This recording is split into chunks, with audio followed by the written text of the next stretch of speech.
Well, here we have the side-by-side comparison of the Whites Okanogan, or the Okanogan by Whites, in the waxed flesh, brand new out of the box. Ooh, smells good. Smells like glue and leather. And on my right, your left, will be the Urban Loggers by Nix. And these have 6+ months of wear and tear. So stay tuned with me as we kind of break these down and kind of go over the difference between these two boots and similarities, differences. The reason I picked these two is because of the waxed flesh. So thanks for coming. So first off, let's talk about the Nix. The Nix, the differences are the use of the stitching. So like the Whites, they have a double stitching, but they use a Mackay stitch down method. The Mackay stitch down method is when, and I'm sure there's a lot more, so people can correct me if I'm wrong or if I don't give as much info as I know, so I don't know everything, but from the upper stitches down and then comes out. It's one piece. You can peel it back and it's one piece going around and then coming out. That's called the Mackay stitching. It's a little bit easier to manufacture it that way, less time involved. The rolled welt is when they have, let's see if it wants to focus or not, it's almost like two pieces in here. So there's a little roll in there, almost like a Norwegian welt, and that requires a lot more labor involved to stitch that, pull it over, pull that piece on it and stitch it. And so that's the main difference right there. So some people will say the White's boot is better because it has, you can kind of see that Norwegian welt looking piece, that rolled welt that rolls under there, kind of goes halfway between those two stitches, and then it's stitched down. So the rolled welt, does it offer more of a water barrier, waterproof barrier? Does it offer more of a longevity of a boot? It probably does. Versus this one, when you long-term rebuilding it, but I really have had no issues with these boots for the 6 months that I've been wearing them. The Nix logo is right up in there. They are both the waxed flesh.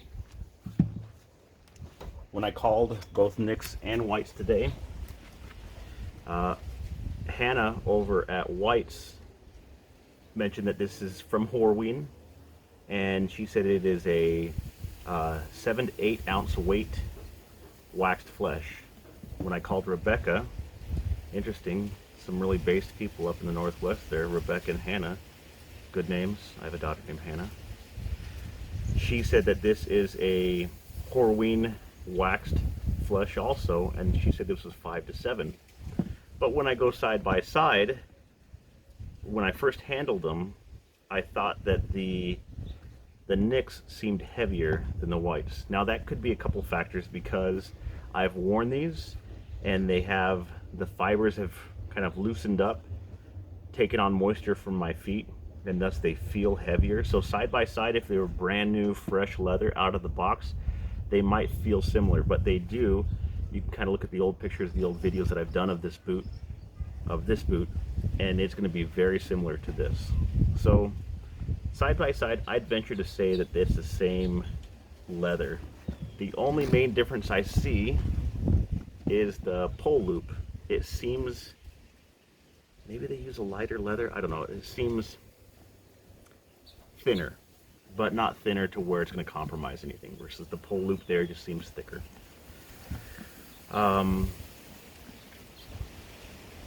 The Nix do use the standard style of the screws, that they put those in there. That's kind of their hot shots use that. Their hot shot boots, and they especially use those when they do the double midsole. So this one is stitched through. When you get their hot shot boots that are double midsole, in other words the leather that's double there, it's extra thick, they won't stitch through all 3 layers of those. They'll stitch through the first midsole and then they'll glue and screw the second one onto that. And so if you not notice some of their traditional hot shot boots, it will just have the screws and no stitching, but still stays together really well. And that's just so when they do encounter hot ground and hot coals, it doesn't delaminate and slide off those screws off of that. But for the urban loggers, there really is no need for the screws. I personally like them. It's cool to have them there as they wear. Both of these have the kind of the natural edging on the stacked heel and on the midsole. These actually were specially requested. Check out my other video that I just made of these ones, and kind of breaks down of what these boots and how these boots are made. Won't go into that too much, but just kind of a side by side with these ones. The tongue, this one is a different, so when they made the tongue, they just kind of used a pull-up leather, that whatever they had available. I'm sure they made it to this boot. Whites, what they did was they used their same waxed flesh as the tongue leather also. So that's kind of a little bit different, but you never see the tongue that much. It's covered by the kiltie, so no big deal there. So Whites and Nicks have a lot of history going way back.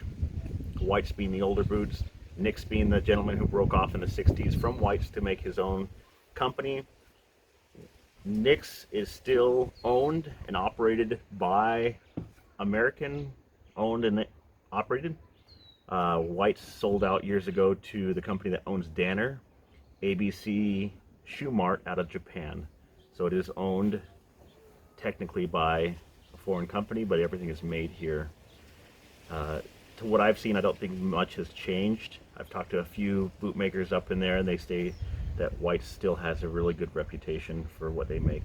But I do understand that there are politics involved and people want to have their money stay here. So I would not fault someone for sticking strictly with Nicks because of the American-made, American-owned. Of course, these are made in America too. So anyways, let's see what else. Any other differences here? The differences I did notice is that these boots here are 10.5s and these are 11, both E as an echo.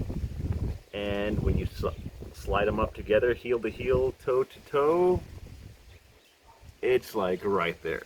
I mean, they're the same size, but when I bought these in 11E initially, they felt big, and I sent them back and they made me some new ones in the 10.5E as an echo. What else do they got? The sole is different. Proprietary sole made for Whites. They call it their hybrid sole. I called and they did say that they do put a sole similar, the same sole on, well not the same sole, on their fire boots, but she wasn't sure if this sole was also fire rated. She says it doesn't say that in the Okanogan, but I'm assuming since it has that stamp, it is fire rated. The arch looks different on the outside. There's that prominent arch there, not so prominent there, but it's more on the inside. I can really feel that on my foot, on the inside of the back of my heel. It feels different. So we'll see how the break-in goes in. I'm not too concerned. I'm sure it'll break in just like any other boots. But there's the side-by-side wax flesh boots made by Nicks Urban Loggers and the Whites Okanogan. So if you have any questions or comments, leave them down there. Soft toe, no scholastic toe, and this one has the scholastic toe, which is kind of like the semi-hard toe, and that one's soft. And I think that's about it. So give you a couple little close-ups here.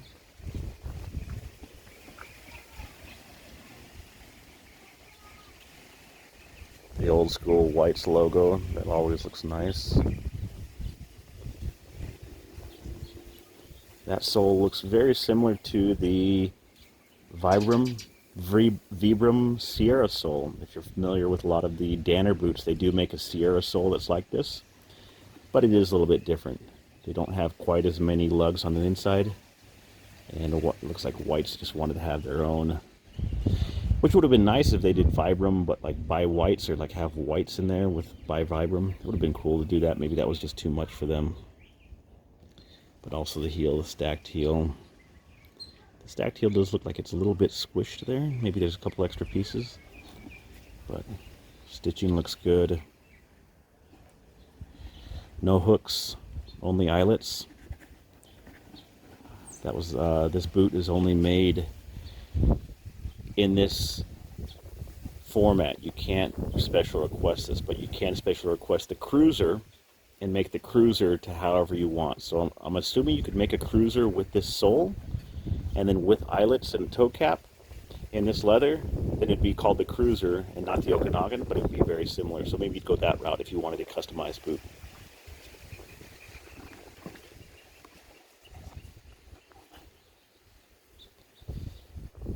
This boot is very similar to just their standard cruiser that they make, that White's makes. Nick's makes it and calls it their urban logger.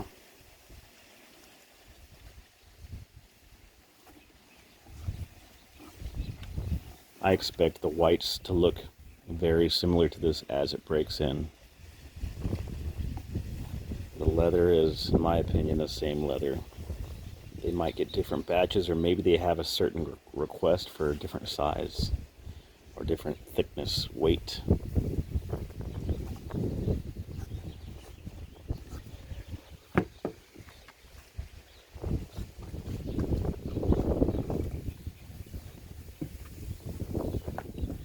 So there they are, the Okanogan and the Nicks. Side-by-side action.